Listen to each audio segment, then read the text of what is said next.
नमस्कार, मैं डॉक्टर सोनाली नाइक। आज हम गजानन महाराज के ग्रंथ का 13वां अध्याय पढ़ेंगे। उसके पहले एक मेडिटेशन कर लेते हैं। लंबी सांस लीजिए।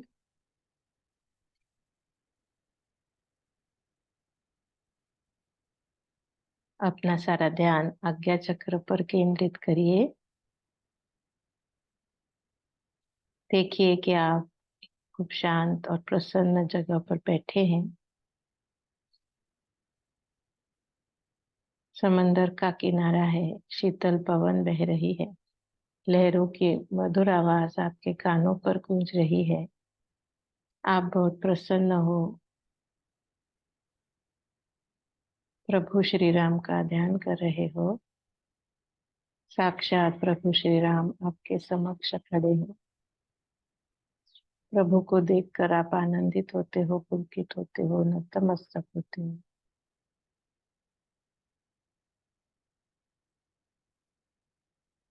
प्रभु ने आपको आशीर्वाद दिया है कि आप शारीरिक रूप से संपूर्ण स्वस्थ हो, मानसिक रूप से संपूर्ण सुदृढ़ हो, ऐहिक रूप से संपूर्ण सफल, सामाजिक रूप से संपूर्ण कार्यरत। प्रभु का आशीर्वाद पाकर आप आनंदित होते हो, पुलकित होते हो। प्रभु की शक्ति का कवच आपके इर्द गिर्द सदैव बना रहता है।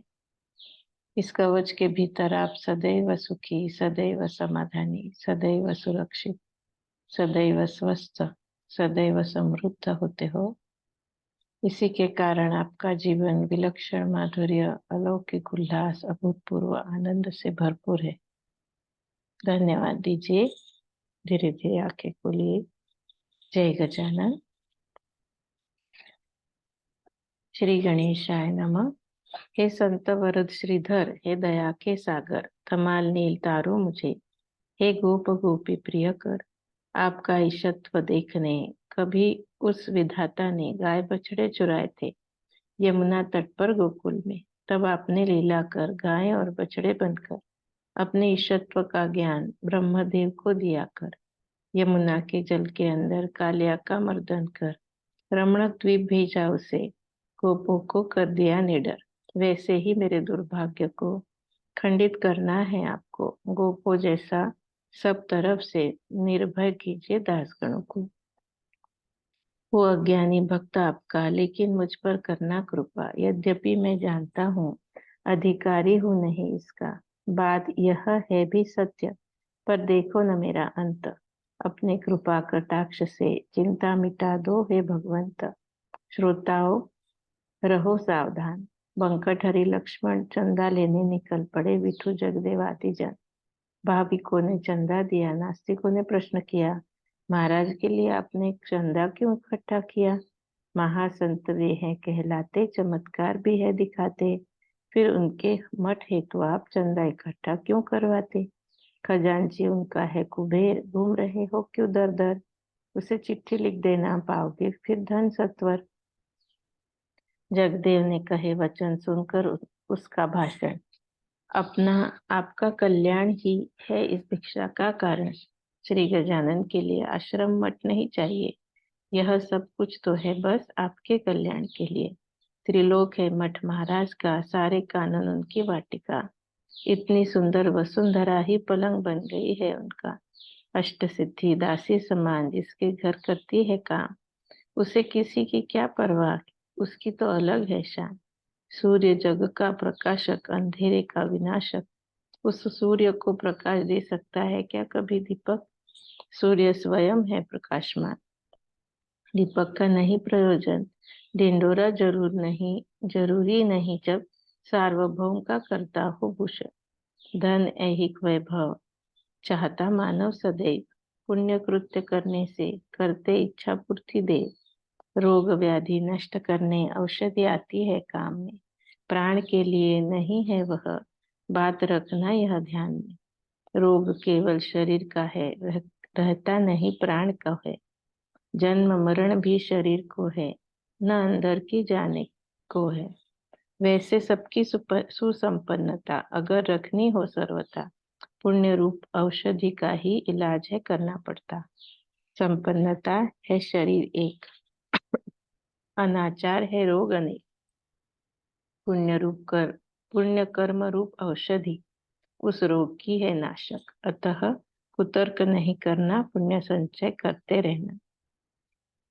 अपने कर्मों की जमीन में पुण्य कर्म के बीज बोना। पत्थर पर जो बोए जाते बीज बेकार रह जाते। बात यह ध्यान में रखना, अंकुर उनमें न उग पाते। दुर्वासना और दुराचार बंजर पत्थर है बेकार, उन पर पड़े दाने खाने कीट पक्षियों की भरमार। संतों की सेवा से बढ़कर पुण्य नहीं है कोई और। ऊपर से श्री गजानन तो सब संतों की है सिरमौर। धरती पर डाला एक दाना, उसका है भुट्टा बनना। फल अपरिमित देता देखो, संत कार्य में मदद करना। भुट्टे में कई दाने लगते, दाने से कई भुट्टे उगते। इसी प्रकार पुण्य कर्म भी वृद्धिंगत होकर फल देते। सुनकर यह उत्तर नास्तिक हुए निरुत्तर। तर्क वितर्क कुंठित होते, तत्व बराबर होने पर। इकट्ठा करने को चंदा चाहिए, दमदार ही बंदा। किसी साधारण व्यक्ति के बस का ही नहीं है यह धंधा। अस्तु, प्राप्त स्थान पर कोट बन गया सत्वर। गांव ही पूरा जुट गया, तो कमी किस बात की वहां पर। निर्माण कार्य मठ काशी गांव में चल रहा था। गाड़ियों में पत्थर चूना रेती सामान आ रहा था।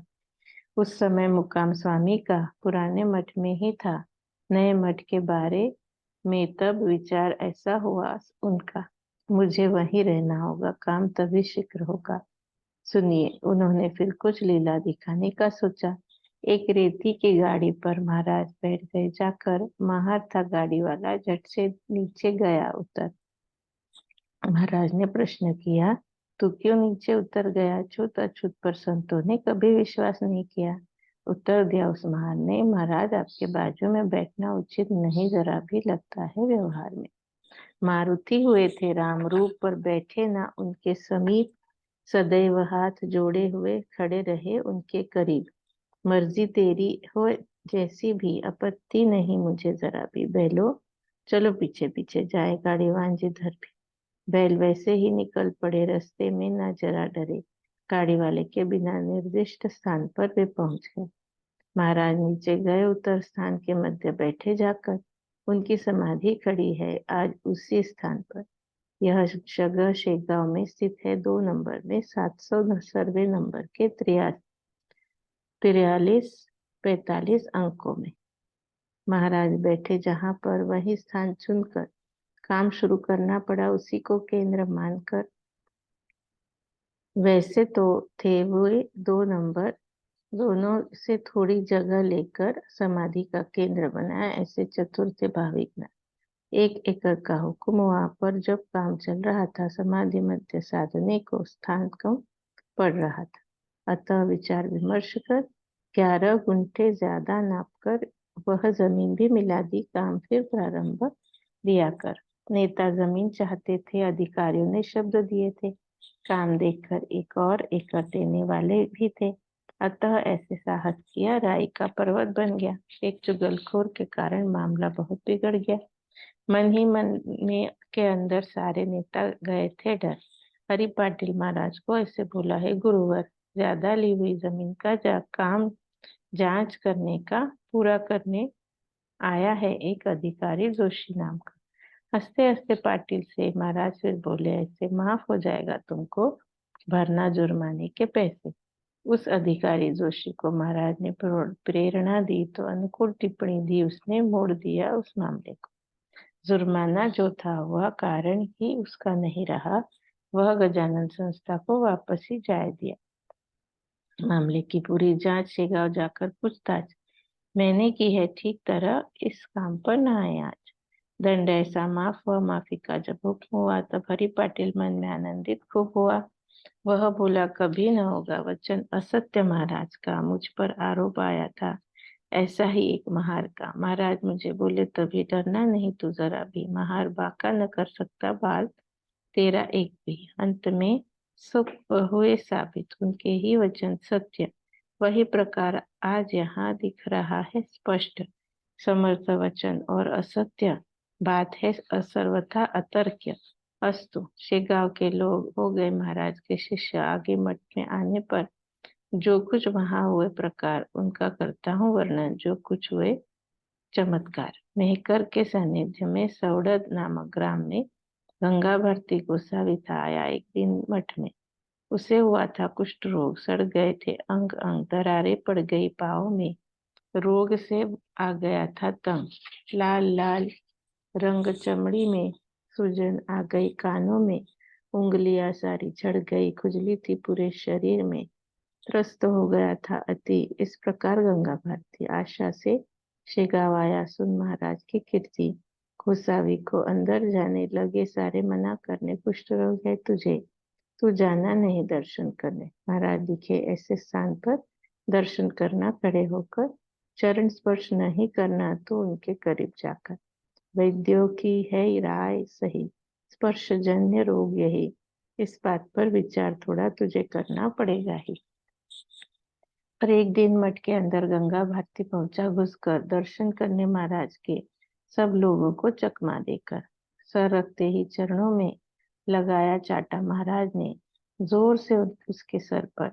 श्रोते सब ध्यान से सुने, खड़ा होकर देगा देखने, तब मुंह पर महाराज ने दोनों हाथों से फटाफट शुरू किए थप्पड़ लगाने। लात मारी बदन पर, चाटे लगाए गालों पर, खास कर बलगम थूका गोसावी के शरीर पर। गोसावी के तन पर बलगम गिरा थूकने पर उसे उसने समर्थ प्रसाद समझ लिया, मन के अंदर वही बलगम उठाया, सारे तन पर लगाया, मानो व्याधि दूर करने कोई मरहम था पाए। एक नास्तिक खड़े खड़े देख रहा, विस्मय से बड़े, डांटने लगा गोसावी को वहीं पर शब्दों में कड़े, तन तेरा क्या सड़ा है कम, ऊपर से डाला गंदा बलगम उन्होंने तेरे शरीर पर, और जरा न तुझे है गम। तूने उसे प्रसाद समझकर रगड़ दिया सारे तन पर, तुरंत जाकर साफ कर दे साबुन अच्छा लगा लगा कर। इन जैसे जो पागल रहते पृथ्वी भर भ्रमण है करते, अविचारी अंधश्रद्ध जन उनको साधु है समझते।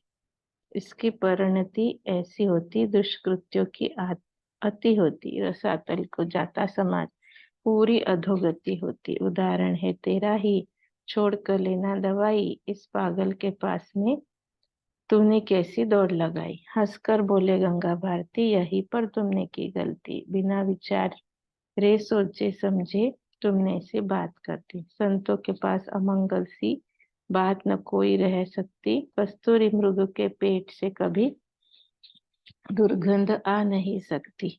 अपने जो देखा बलगम, मेरे लिए था वह मरहम, उससे सुगंध निकल रहा था कस्तूरी के जैसी एकदम। आपको संशय हो अगर, देखो मेरा तन छूकर समझ जाओगे वस्तुस्थिति, हाथ लगाकर देखने पर। शुद्ध औषधि मात्र है, जरा सा भी थूक नहीं है, बलगम को मरहम मानने गोसावी पागल नहीं।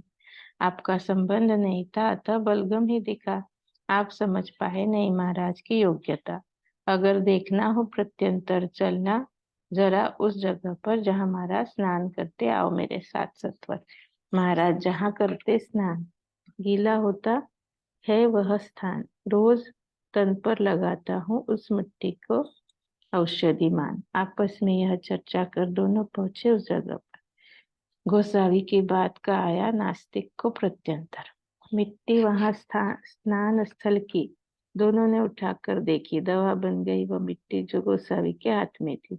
नास्तिक के हाथ की रह गई मिट्टी की मिट्टी आसपास फैलने लगी थी, दुर्गंधी उसकी। प्रकार यह देख लिया शर्मिंदा वह हो गया, महाराज को शरण आया, संशय मन का छोड़ दिया। उस गोसावी को कई पास फटकने दे नहीं, महाराज को भजन सुनाए वह रोज दूर से ही। आवाज गंगा भारती का सुस्पष्ट और मधुर थी, अभ्यास के कारण उसे गायन कला अवगत थी। 15 दिन बीत गए, व्याधि के चिन्ह हटते गए, बदन पर से चमड़ी के लाल धब्बे दूर हुए, कानों की दशा सुधर गई, पाँव में दरारें मिट गई, व्याधि ने पीछा छोड़ दिया, दुर्गंध भी खत्म हो गई। सुन उसका मधुर भजन, संतुष्ट होता स्वामी का मन। किसे अच्छा नहीं लगेगा श्रवण करना सुस्वर गायन। पत्नी गंगा भारती की अनुसया नाम की थी।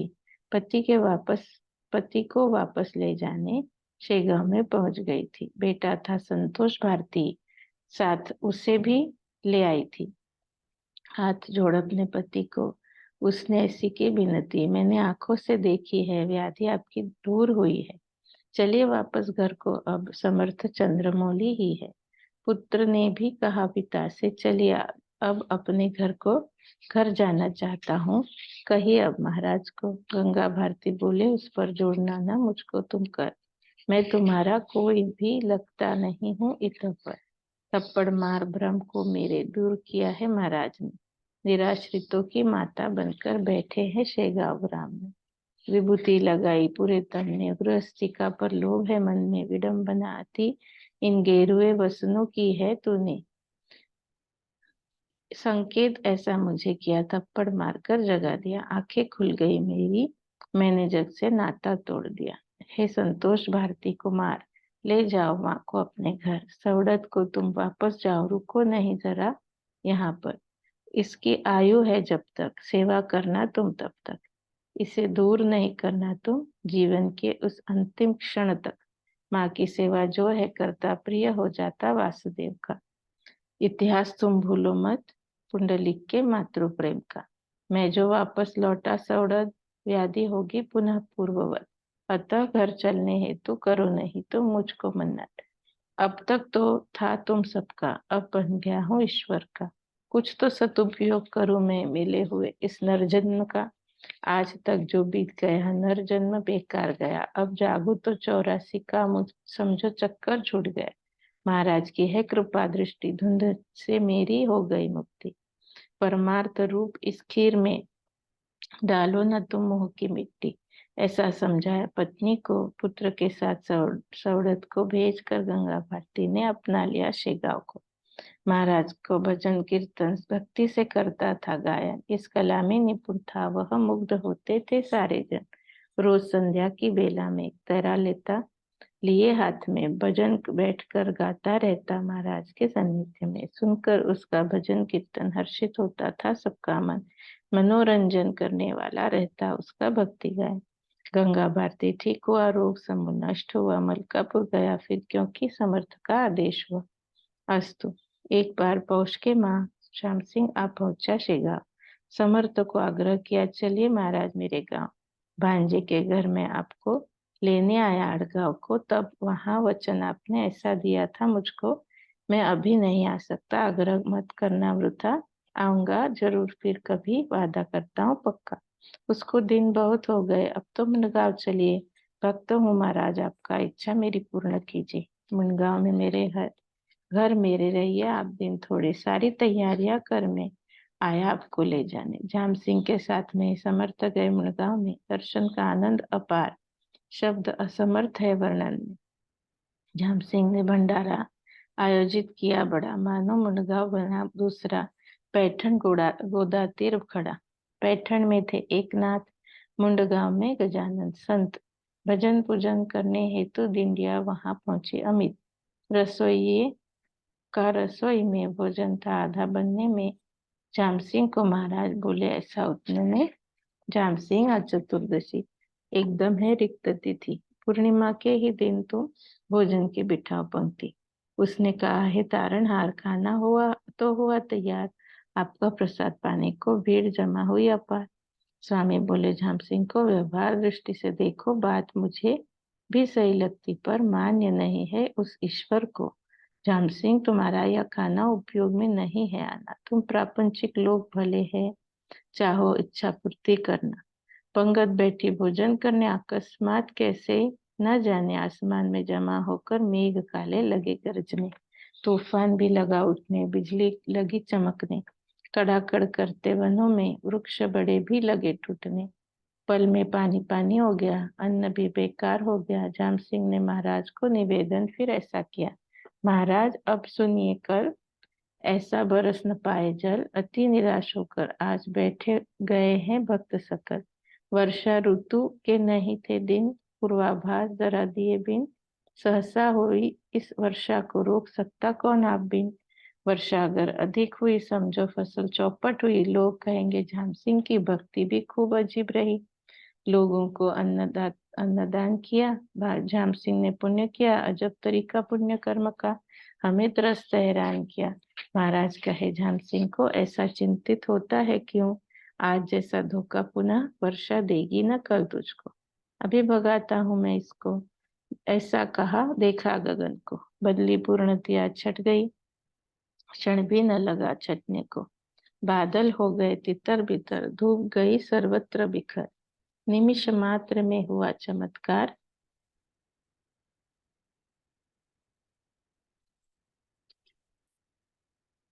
निमिष मात्र में हुआ चमत्कार, अगाध शक्ति के स्वामी गुरुवर।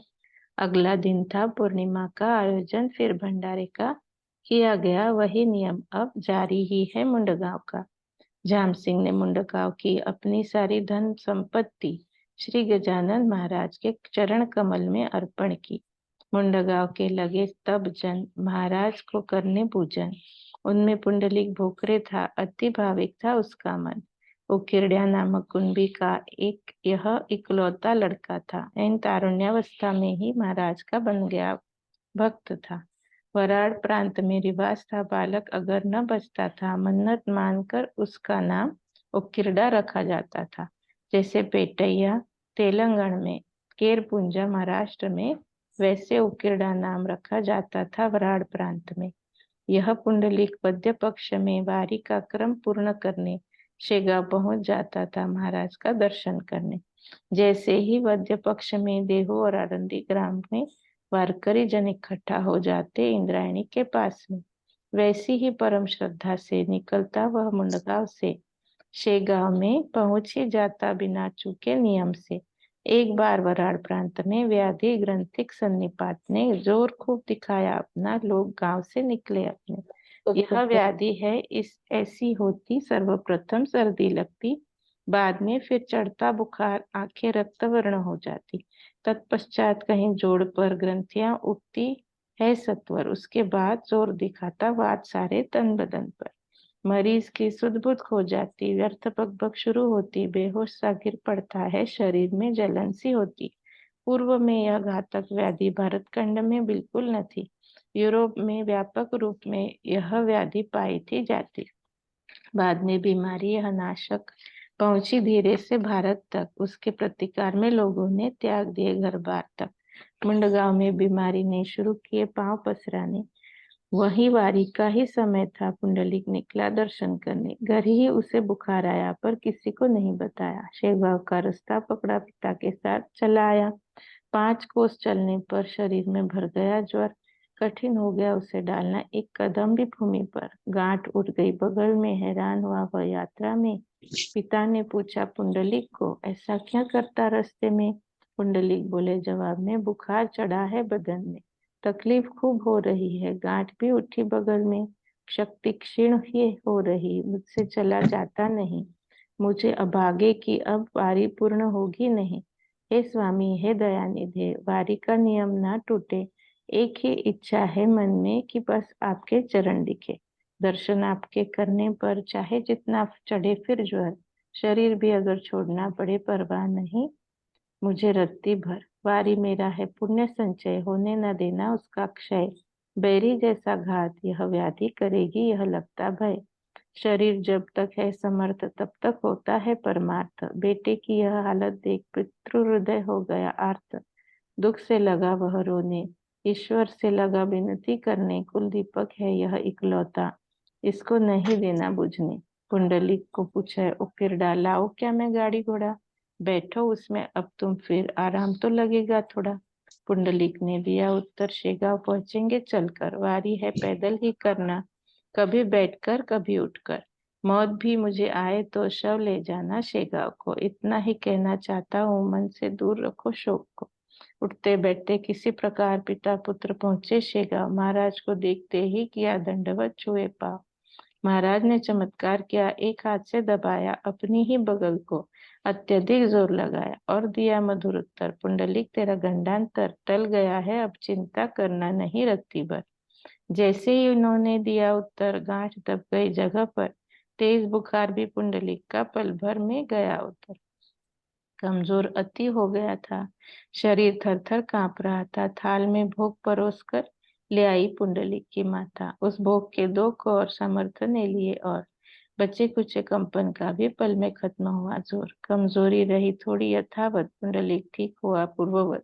आंखें खोल देखो अंधो, गुरु भक्ति का फल अमृतवत। गुरु में अगर योग्यता रही, सेवा व्यर्थ जाती नहीं। काम धेनु घर में हो तो इच्छा पूर्ति होगी नहीं। बारी ऐसी कर सात्विक, मुंडगा लौट गया पुंडलिक। ऐसा संकट टलेगा उसका, यह चरित्र पढ़े जो भाविक। संत चरित न व्यर्थ बखान, अनुभवों की है ये खान। मन में बस संशय न रखना, रखना सदा संतों का मान। श्री दास गण विरचित श्री गजानन विजय नामक ग्रंथ। भगवान आपके विनती है, करे सबके दुखों का अंत। शुभम भवतु श्री हरिहरणार्पणमस्तु। इति श्री गजानन विजय ग्रंथस्य त्रयोदशोऽध्याय समाप्त।